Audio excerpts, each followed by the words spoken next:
ഇന്നൊട്ടും പ്രതീക്ഷിക്കാതുള്ളൊരു യാത്രയാണ് കേട്ടോ. ഷിമോള് നല്ല ഉറക്കമാണ് ആര്യൻ്റെ മടിയിലിരുന്നിട്ട്. ആര്യനും ഇപ്പോൾ ഉറങ്ങും എന്നുള്ള രീതിയിലാണ് ഇരിക്കുന്നത്. സീമോള് നല്ല ഉറക്കമായപ്പോൾ ഞാൻ എടുക്കാമെന്ന് വിചാരിച്ചിട്ട് എടുക്കാൻ നോക്കിയിട്ടൊന്നും അവൾ എന്നെ സമ്മതിക്കുന്നില്ല കേട്ടോ. സീമോള് ആര്യൻ്റെ മടിയിൽ തന്നെ ഇരിക്കണം എന്ന് പറഞ്ഞിട്ട് വാശി പിടിക്കുകയായിരുന്നു. അങ്ങനെ ഞങ്ങൾ എടപ്പാളെത്തിയപ്പോൾ ഒരു കടയിൽ കയറിയിട്ട് 2 ഷവർമയും ഓരോ ലൈമൊക്കെ വാങ്ങിയിട്ട് കഴിച്ചു കേട്ടോ. പിന്നെ അതേ നല്ല ഉറക്കമായിരുന്നു സീമോള്. അവിടെ എത്തി ഫുഡ് ഇങ്ങനെ മുന്നിലേക്ക് കൊടുന്ന് വെച്ചപ്പോഴേക്കും കറക്റ്റ് ആ ടൈമിൽ എണീറ്റ്. എങ്ങനെയാണ് അവ കറക്റ്റ് ആ ടൈമിൽ എണീറ്റത്? ആദ്യം ഉച്ചയ്ക്ക് ഫുഡ് കഴിക്കാത്തതുകൊണ്ടാണ് തോന്നുന്നു ഷവർമ്മ തന്നെ ഒറ്റയ്ക്ക് ഇരുന്നിട്ട് ആ ഒരു ഫുള്ള് റോൾ അവൻ കഴിച്ചുട്ടോ. അല്ലെങ്കിൽ അവനത് കഴിക്കാൻ ഭയങ്കര ബുദ്ധിമുട്ടാണ്. പിന്നെ നല്ല ടേസ്റ്റൊക്കെ ഉണ്ടെന്ന് പറഞ്ഞിട്ടാണ് ഇരുന്ന് കഴിക്കുന്നത്. സീമോൾ അതിലത്തെ ക്യാരറ്റാണ് എടുത്ത് കഴിച്ചുകൊണ്ടിരിക്കുന്നത്. പിന്നെ സീമോൾക്ക് ഞാനൊരു ഐസ്ക്രീമും വാങ്ങിക്കൊടുത്തു കേട്ടോ.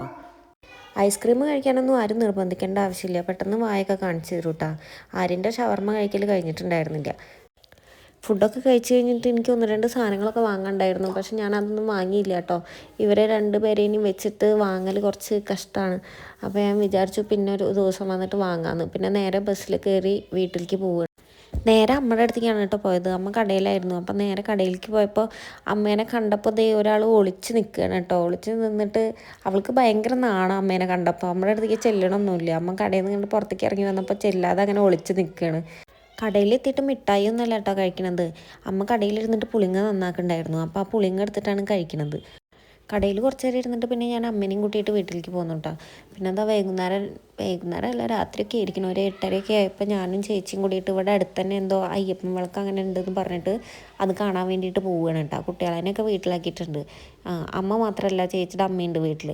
അപ്പോൾ കുട്ടികളെല്ലാവരെയും കൂടിയിട്ട് അവിടെ ആക്കിയിട്ട് ഞങ്ങൾ 2 പേരും കൂടിയിട്ട് അങ്ങോട്ട് പോവുകയാണ് കേട്ടോ. പോണ വഴിക്ക് അതെന്താ ജിം പാർക്ക് അങ്ങനെ എന്തോ സംഭവമാണ്. അതൊക്കെ കണ്ടിട്ട് അങ്ങനെ പോവുകയാണ് കേട്ടോ. ഈ രാത്രി സ്കൂട്ടിയുമ്പോൾ അങ്ങനെ പോകാൻ നല്ല രസമുണ്ട്. പിന്നെ അതേ അവിടെ എത്താറാകുമ്പോഴേക്കും നല്ല ലൈറ്റിങ്ങൊക്കെ ആയിട്ട് നല്ല രസമുണ്ടായിരുന്നു കാണാൻ. എൻ്റെ വീടിൻ്റെ അടുത്തുള്ള സ്ഥലത്ത് തന്നെയാണ് കേട്ടോ ഈ അയ്യപ്പൻ വിളക്കൊക്കെ നടക്കുന്നത്. പക്ഷെ ഞാൻ ആദ്യമായിട്ടാണ്, അതായത് എൻ്റെ ലൈഫിൽ ഞാൻ ആദ്യമായിട്ടാണ് ഈ അയ്യപ്പൻ വിളക്ക് ഞാൻ ഇവിടെ വന്നിട്ട് കാണുന്നത്. നല്ല തിരക്കും നല്ല ആൾക്കാരൊക്കെ ഉണ്ടായിരുന്നു അവിടെ.